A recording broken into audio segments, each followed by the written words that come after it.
Hi, boys and girls. This is Mrs. Tento. I have a book today about young Martin's promise. It's about Martin Luther King Jr., and this is why we have Monday off from school. It's to celebrate the life of this very special, wonderful man who happened to be a Christian pastor who knew a lot about God's Word and knew right from wrong as a young child. Let's hear his story. It's by Walter Dean Myers, Alex Haley, the general editor. Sticks and stones may break your bones, but words can never harm me.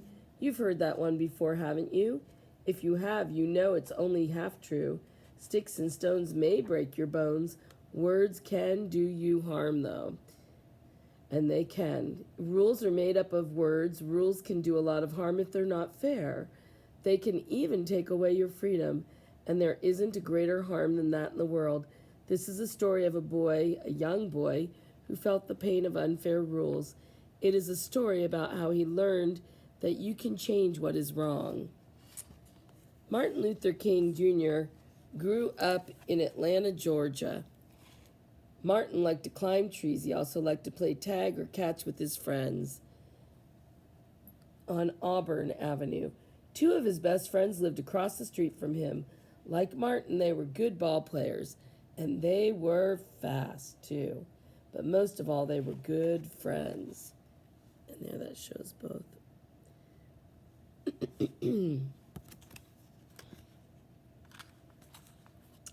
Things began to change when Martin and his friends started school. Martin hoped that he and his friends would go to school together.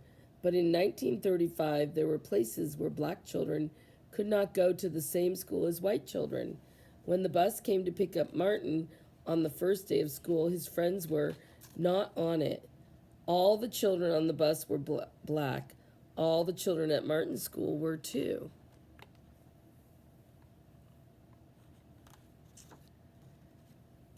When Martin got home from school that day, he was very excited.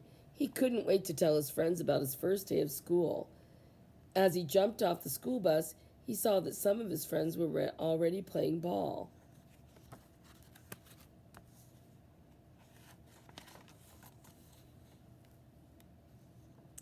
Martin ran over to them. He wanted to join the game, as he always did, but this time the other children stopped playing. Our parents say we can't play with you anymore, his friend told Martin. Martin asked, why not? His friend said, it's because they were white and Martin was black. That's why we don't go to the same school, another boy told Martin. Martin had to go to a black school. Martin did not know what to say. He swallowed hard and went back across the street slowly. He was very upset. Martin knew that he had not done anything wrong. At dinner that night, he told his parents what happened.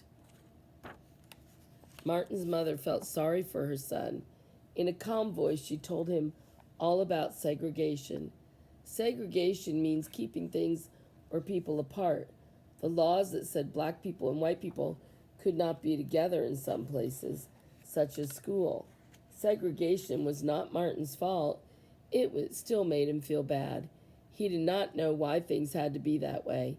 Why couldn't kids just be friends? Martin tried to forget what had happened. He made new friends at school. He still played ball and tag, but other things happened to remind him of how things were. One day, Martin's father was going for a drive downtown. Martin went with him. He liked to go downtown to see all the shops and busy people.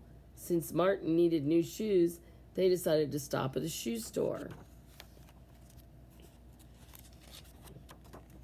Martin ran over to the store where he saw a pair he liked. They went inside and sat at the first empty seats they saw. The seats were near the front window, and Martin could see the shoes he wanted. A young clerk came up to them.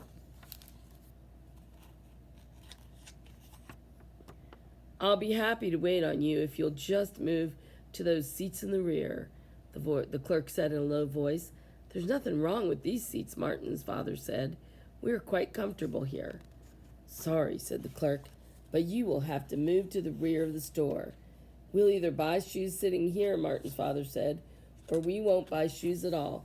Oh, stop being so high and mighty, the clerk said angrily.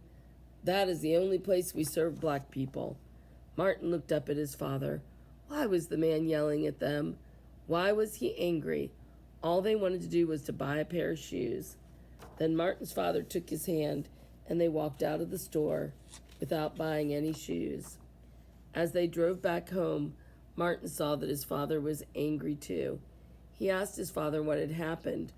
Why was the clerk mad if they hadn't done anything wrong? It was part of segregation, Martin's father explained. Making black people go to the back of the store was not a law, it was a custom.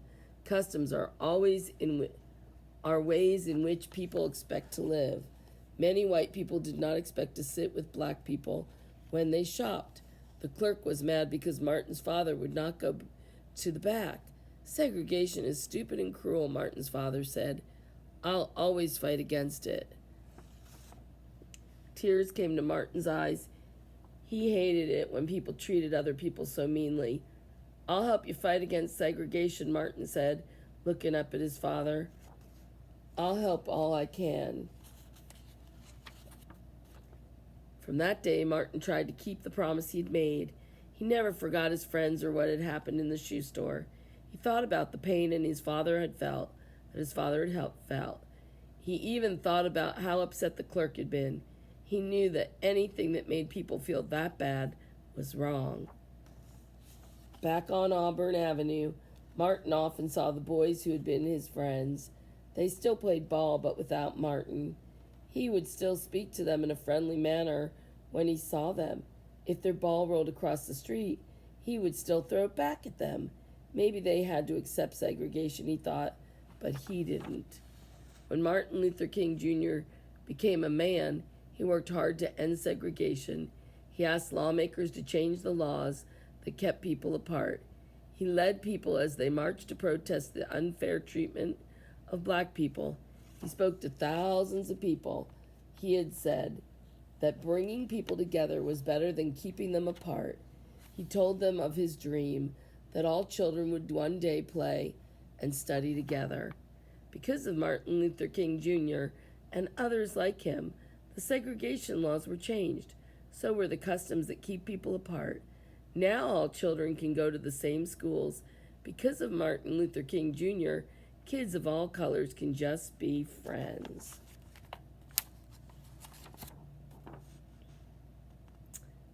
Boys and girls, that's how God intended it.